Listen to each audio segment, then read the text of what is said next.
अब आखिरी में डॉक्टर रामवचन राय जी से निवेदन है। वीरेंद्र, समय हो गया, टाइम हो गया, वही नहीं, इसलिए छोड़ देते हैं। निर्विरोध निर्वाचन पर मैं आपको बधाई देता हूं, शुभकामना देता हूं और माननीय मुख्यमंत्री जी को भी बधाई देता हूं। एक बहुत सुलझे हुए व्यक्ति जिनका लंबा अनुभव है और जिनकी पैदाइश के बारे में चर्चा हुई, उनकी शिक्षा दीक्षा जहां हुई पुणे में, तो दोनों स्थानों से एक सांस्कृतिक मानस का निर्माण होता है, वहाँ से आप आते हैं। और इसलिए जो निर्विरोध निर्वाचन है, ये अपने आप में एक लोकतांत्रिक प्रक्रिया का प्रकर्ष है। यह इस बात का संकेत है कि आपके व्यक्तित्व में वो सारे गुण हैं जो एक लोकतांत्रिक व्यवस्था में अपेक्षित होता है। महोदय, मैं आपको बहुत बहुत बधाई देता हूं इसके लिए।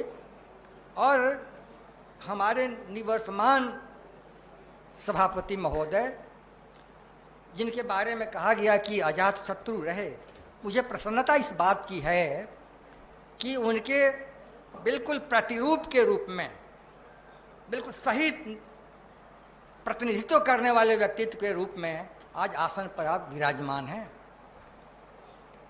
माननीय अवधेश बाबू के बारे में मैं सोचता हूं तो मुझे रामचरितमानस का वो प्रसंग याद आता है। तुलसीदास ने भरत के बारे में कहा है, कभी कभी होता है पद के कारण मद आता है, लेकिन आप अपने कद के कारण जाने जाते हैं, पद के कारण नहीं जाने जाते हैं।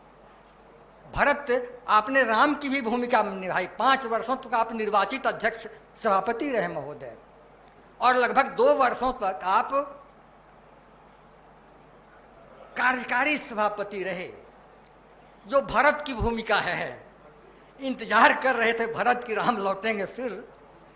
तो भरत के बारे में तुलसीदास लिखते हैं कि भरत ऐसे व्यक्ति हैं जिनको ब्रह्मा विष्णु महेश का भी साम्राज्य मिले तो कोई मद नहीं आएगा।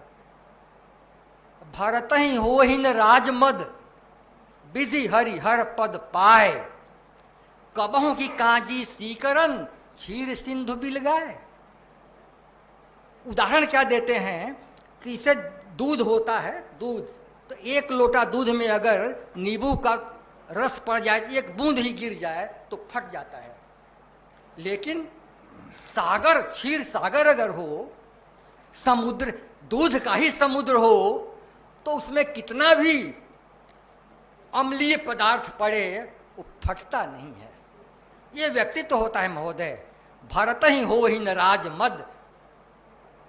लक्ष्मण को संदेह हो गया एक बार, ये राम के कथन है जो तुलसीदास कहते हैं। लक्ष्मण को कहते हैं राम कि नहीं नहीं, ऐसा मत सोचो कि वो सेना लेकर आ रहे हैं हम लोगों पर आक्रमण करने के लिए।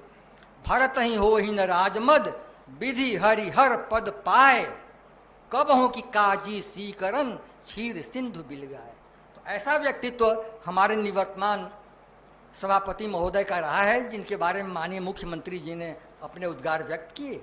इसलिए आपके प्रति हम लोग अपना सम्मान व्यक्त करते हैं महोदय कि 7 वर्षों तक जिस तरह आपने सदन चलाया, आपने एक मिसाल कायम की है।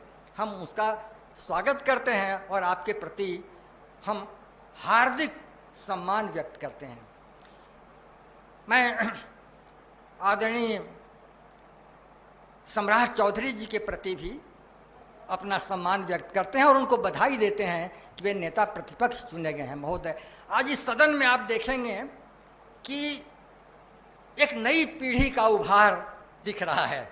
माननीय उप मुख्यमंत्री जी और माननीय नेता प्रतिपक्ष। समाजशास्त्र में पिछले दिनों 6ठे दशक में एक शब्द चला, गेरंटोक्रेसी, और जर्मनी से शब्द आया। वहाँ के एक सोशोलॉजिस्ट थे, एक समाजशास्त्री थे, लुइस फ्यूअर। उन्होंने कहा कि समाज व्यवस्था जो पुराने जेरोक्रेसी के आधार पर, जेरेंटोक्रेसी, जैसे डेमोक्रेसी होती है, ऑटोक्रेसी होती है, तो उसी तरह उन्होंने कहा कि जेरेंटोक्रेसी यानी वृद्ध तंत्र, पके बालों को ही वरीयता का आधार माना जाता है। तो दो पीढ़ियां एक साथ अब इस सदन में जमा है, ये स्वागत योग्य कदम है, एक नई शुरुआत हो रही है महोदय। प्रतिपक्ष के नेता भी युवा हैं, इसलिए मेरी अपेक्षा है कि इस लोकतांत्रिक व्यवस्था में एक नई परंपरा, नई ऊर्जा के साथ एक परंपरा कायम होगी महोदय। इस सदन में बार बार चर्चा हुई कि ये उच्च सदन है। मुझे एक बात का स्मरण हो रहा है महोदय, ब्रिटेन की संसद में एक बार महोदय विंस्टन चर्चिल ने कहा हाउस ऑफ लॉर्ड्स के बारे में कि हाउस ऑफ लॉर्ड्स जो है, उच्च सदन जो है, उसको कहा उन्होंने कि ये कप, तुलना की, ये कप और प्लेट है। जैसे प्लेट में कप रखा रहता है महोदय, तो कहा कि उच्च सदन प्लेट है, वो कप को थामे रहता है। ये उदाहरण है कि वो गिरने नहीं देता, और सिर्फ गिरने ही नहीं देता महोदय, सदन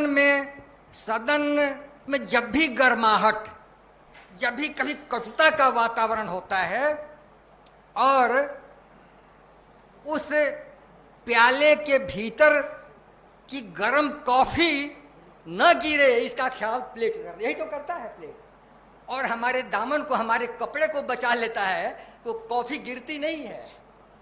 तो ये उच्च सदन की भूमिका जो चर्चिल ने ब्रिटेन की पार्लियामेंट में, वहां सदन में ये बात कही थी, सब जगह लागू है। इस उच्च सदन को हम लोग इस रूप में लेते हैं कि ये उस गर्माहट को, जो तलखी है, जो तनाव का वातावरण है, उसको शमन करने, उसको शमित करने का काम भी ये सदन करता है। एक फिल्टर, एक छन्ना है जो वहां से, उस सदन से आता है, उसको छानते हैं हमारे माननीय सदस्य, सभी वरिष्ठ लोग भी हैं।